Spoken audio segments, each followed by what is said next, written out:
अस्सलाम वालेकुम स्टूडेंट्स, आज स्टार्ट करेंगे periodic table and periodicity of properties. Short question and long question. First short question है describe Dobereiner triads with the help of example. तो आपने यहाँ से यहाँ तक इसको बताने के बाद एग्जांपल देनी है, कोई सी एक एग्जांपल आप बताएंगे। और इसका शॉर्ट क्वेश्चन आ जाता है what is the drawback of Dobereiner triads. तो इसका ड्रॉबैक है only a few elements could be arranged in this way, this classification did not get wide acceptance. तो ये आपके पास शॉर्ट क्वेश्चन सेपरेट आ सकता है। नेक्स्ट शॉर्ट क्वेश्चन है describe Newlands and also write its drawbacks. अब यहाँ पर ड्रॉबैक साथ ही पूछ लिए हैं, अगर ड्रॉबैक्स नहीं पूछे तो आपने वो नहीं बताना है। यहाँ से यहाँ तक आप इसका बताएंगे न्यूलैंड का, और उसके बाद ड्रॉबैक्स इसका एट दैट टाइम तक बताएंगे। Explain the contribution of Mendeleev for the arrangement of element in his periodic table. तो मेंडलीव पीरियोडिक टेबल में यहाँ से यहाँ तक बताने के बाद आपने मेंडलीव पीरियोडिक लॉ भी साथ बताना है, मैसेज तक, इसके demerits of Mendeleev periodic table का ऑल्थो से लेके एलिमेंट्स तक आपने एक्सप्लेन करना है। अब ये क्वेश्चन आपको लॉन्ग में भी आ सकता है, तो आपने इसका सारा बताना है, Mendeleev periodic table, Mendeleev periodic law and demerits यहाँ तक। नेक्स्ट क्वेश्चन है right a note on modern periodic table.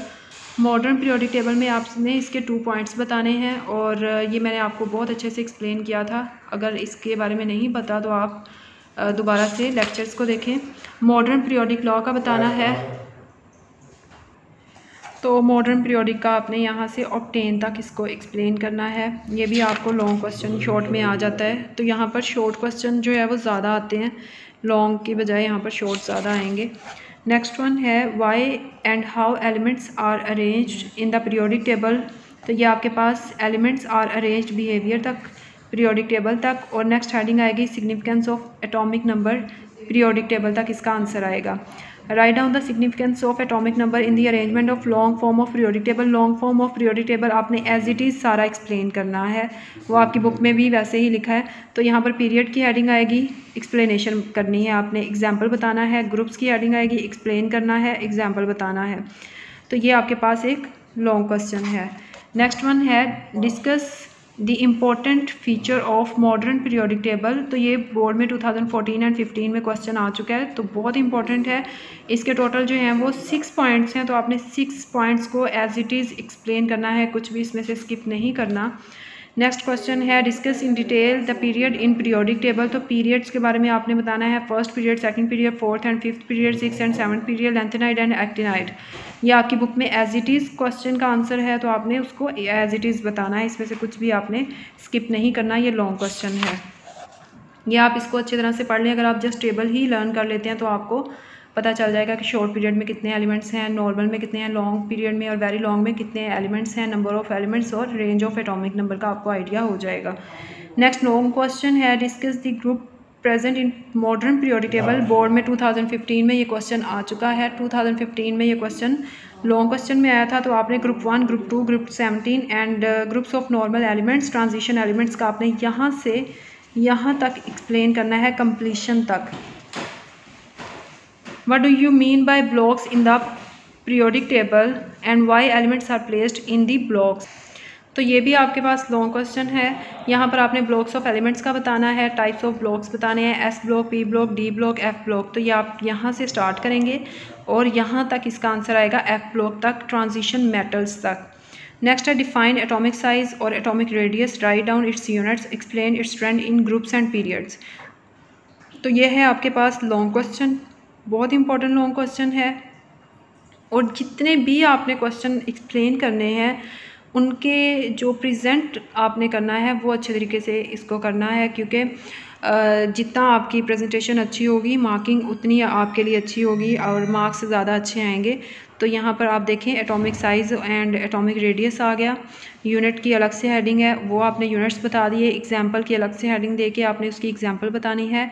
हो सके तो ये डायग्राम भी साथ ड्रॉ कर दें। ट्रेंड, अब ट्रेंड की हेडिंग देनी है, atomic radius and atomic size in period, उसकी रीज़न बतानी है। बहुत से बच्चे इसको भी साथ करते हैं, तो ये बहुत अच्छी चीज़ है, आप साथ करेंगे तो आप एक अच्छा इम्पैक्ट आएगा आपके पेपर का। और नेक्स्ट है ट्रेंड ऑफ एटॉमिक रेडियस और एटॉमिक साइज इन ग्रुप। तो ये आपके पास ये बताने के बाद रीज़न बतानी है, और trend of atomic radii in transition elements. तो एटॉमिक रेडियाई जो है वो ट्रांजिशन एलिमेंट्स में आपने द ट्रेंड से लेके 4th पीरियड तक बताना है। तो इस क्वेश्चन के बाद नेक्स्ट क्वेश्चन है show why in a period the size of an atom decreases if one moves from left to right. तो लेफ़्ट टू राइट मूव करते हुए इसका आंसर व्हेन वी मूव से लेके 69 PM तक आएगा। तो ये भी आपके पास शॉर्ट क्वेश्चन है। और define shielding effect, explain it's trend in periodic table. तो ट्रेंड पूछा गया है 2015 में, ये क्वेश्चन आ चुका है। तो शील्डिंग इफेक्ट की डेफिनेशन बताने के बाद आपने एक्सप्लेन करना है यहाँ तक और इलेक्ट्रॉन्स तक, और साथ आपने ये शेल्स ज़रूर ड्रॉ करने हैं। Trend of shielding effect in group का ट्रेंड बताना है टॉप टू बॉटम तक। और trend of shielding effect in period, तो आपने पीरियड का बताना है कि किस तरह से ये डिक्रीज़ होगा या इंक्रीज़ होगा। नेक्स्ट वन है आपके पास justify the statement bigger size atom have more shielding effect thus low ionization energy as we move down से एनर्जीज तक इसका आंसर है। अगर ये क्वेश्चन आप साथ साथ लिख लें तो वो ज़्यादा बेहतर है, ताकि जब आप तैयारी करें असेसमेंट की, टेस्ट की या पेपर की, तो आपको प्रॉब्लम ना हो याद करने में, या आपको ये कन्फ्यूजन ना हो कि शॉर्ट क्वेश्चन या लॉन्ग क्वेश्चन कैसे आएगा और किस तरह से इसका आंसर करना है और कितना करना है। What is ionisation energy, describe its trend in periodic table. Board में 2013 में ये क्वेश्चन लॉन्ग क्वेश्चन में आ चुका है। तो आयनाइजेशन एनर्जी की यहाँ से यहाँ तक डेफिनेशन बताने के बाद फर्स्ट आयनाइजेशन एनर्जी का बताना है, यूनिट्स बताने हैं, ट्रेंड इन पीरियड, रीज़न बतानी है, trend in group and reason बतानी है। ये सब कुछ आपकी बुक में लिखा हुआ है। जस्ट यहाँ पर हेडिंग्स और क्वेश्चंस का आपको आइडिया हो रहा है कि किस तरह से लॉन्ग क्वेश्चन आएंगे और कहाँ कहाँ पर लॉन्ग क्वेश्चन है और कहाँ शॉर्ट क्वेश्चन है। अब ये जो आपको लॉन्ग क्वेश्चन मैं बता रही हूँ, इसमें समटाइम जो है वो डेफिनेशन भी आ जाती है। डिफाइन इलेक्ट्रॉन एफिनिटी या define ionisation energy, define shielding effect या व्हाट इज़ शील्डिंग इफेक्ट। तो शॉर्ट क्वेश्चन अगर आपने लॉन्ग रेडी किया तो शॉर्ट आपके लिए प्रॉब्लम नहीं होगी, शॉर्ट आप इजीली लिख सकेंगे। Define electron affinity, why it increases in a period and decrease in a group. तो इलेक्ट्रॉन एफिनिटी की डेफिनेशन, यूनिट एक्सप्लेन करना है। तो ये भी बोर्ड में 2014 में क्वेश्चन आया है। एग्जाम्पल आपने इक्वेशन की फॉर्म में बतानी है, ट्रेंड इन पीरियड बताएंगे, रीज़न बताएंगे, ट्रेंड इन ग्रुप बताएंगे और उसकी रीज़न की अलग से हेडिंग आएगी। ये भी लॉन्ग क्वेश्चन। और describe the trend of electronegativity in a period and in a group.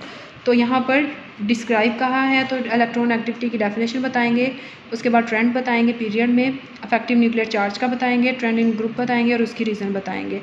तो ये हैं आपके पास लॉन्ग एंड शॉर्ट। और एक्सरसाइज के शॉर्ट जितने भी हैं वो सबके नोट्स आपके पास हैं, उसको अच्छी तरह से लर्न करें। एमसीक्यूज़ में आपको करवा चुके, एमसीक्यूज़ आपने खुद सॉल्व करने हैं। अगर किसी भी तरह का कोई इशू है तो उसको बताएं, ताकि मैं उस पर भी आपको एक वीडियो और लेक्चर दे दूँ। इसकी बस प्रैक्टिस ज़्यादा से ज़्यादा करें, अच्छे से रिवाइज़ करें। Thank you so much for watching.